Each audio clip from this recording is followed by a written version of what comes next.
Kwa majina naitwa George Mhina, ni meneja wa EWURA kanda ya Ziwa. Leo tumekusanyika hapa Mwanza tukiwa na wadau wetu katika sekta ya nishati, kwa maana katika sekta ya mafuta.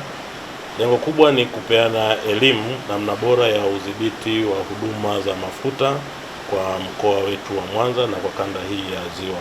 Kwa hiyo tumekutana na wadau wa mafuta ikiwa ni semina ya siku moja, na tumewapitisha katika mambo mbalimbali ikiwemo umuhimu wa kufanya shughuli zao wakiwa na leseni, lakini pia namna gani pia wanaweza wakachangamkia fursa zinazopatikana katika bomba la mafuta la Afrika Mashariki, lakini pia namna gani wanaweza wakachangamkia fursa katika uwekezaji wa vituo vya vijijini. Kama unavyofahamu, sisi mamlaka ya udhibiti wa huduma za nishati na maji tulikaa na kutengeneza kanuni ambazo tumerahisisha vigezo vya uwekezaji wa vituo vya mafuta, lengo likiwa ni kuhakikisha kwamba wakazi wa maeneo ya vijijini kwa kanda yetu ya Ziwa wananunua mafuta katika vituo vya mafuta, ambavyo kwa kupitia vituo hivyo vya mafuta vya vijijini wataweza kupata mafuta ambayo ni bora, yaliyohakikiwa ubora wake, lakini pia watapata mafuta katika bei ambayo sisi EWURA tumeipanga. Tofauti na sasa hivi ukienda maeneo ya mashambani na vijijini, unakuta wananchi wananunua mafuta kwenye vichupa. Mafuta yale yanakuwa hayana ubora ambao sisi EWURA tumeudhamini, lakini pia wanauziwa katika bei ambayo ni ya kulangua.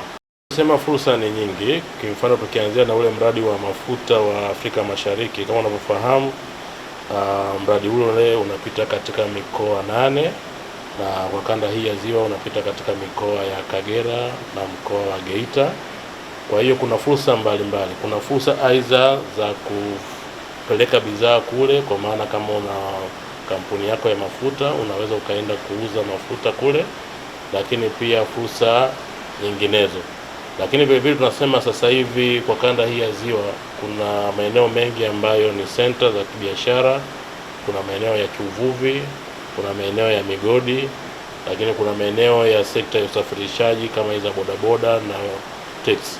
Kwa hiyo kwa kupitia sekta hizo unakuta maeneo yale yanafaa kuwekeza kwenye vituo vya vijijini, ambapo tumesema kwa tathmini yetu tumerahisisha ujenzi wa vituo vya vijijini, kwamba wasing'ang'anie tu ujenzi wa vituo vya mafuta vijijini ambako tayari maeneo mengi yamejaa. Kule vijijini kuna maeneo ambayo wanaweza wakawekeza, na kwa kuwekeza vijijini kwenye vituo vya mafuta hauhitaji gharama nyingi na mchakato mrefu wa kupata leseni kama ule ambao pengine ungeupata ukiwa unataka kujenga kituo cha mafuta mjini. Kule vijijini tumerahisisha kiasi kwamba inakuchukua muda mfupi, lakini pia inakuchukua rasilimali chache za fedha. Tunasema ukiwa na milioni 50 unaweza ukawekeza ujenzi wa vituo vya mafuta vijijini. Kwa hiyo wafanyabiashara hawa ambao tayari wana vituo mjini wanaweza kaona fursa ya kuongeza wigo wao uwekezaji kwa kuenda sasa vijijini, ambako wanaweza wakajenga vituo vya mafuta katika bei nafuu, lakini pia mchakato ule, kwa maana muda ambao ungeutumia kutafuta hati, muda ambao ungeutumia pengine kutafuta vibali vya mazingira, tumevirahisisha kwa maeneo ya vijijini, kwamba mambo mengi yanakuwa ni rahisi, na kwamba unaweza kutumia rasilimali fedha chache na muda mchache kuwekeza kwenye vituo vya mafuta vijijini kuliko kufanya hivyo kwenye vituo vya mijini. Lakini vile vile tunakumbushana pia na hawa wafanyabiashara wa mafuta kwamba ni muhimu siku zote wakafanya biashara yao kwa kufuata sheria, kanuni na taratibu, na sisi mamlaka ya udhibiti hatutasita kuchukua hatua pale ambapo tunaona kwamba wafanyabiashara hawa wanakwenda kinyume na taratibu za kuendesha biashara za mafuta, hususan katika mkoa huu wa Mwanza na kanda hii ya Ziwa. Naitwa Evalina Ndeji, natokea halmashauri ya wilaya ya Kwimba. Nipo idara ya viwanda, biashara na uwekezaji. Kwa leo nimejifunza vitu vingi katika hii semina ya EWURA kuhusu nishati safi.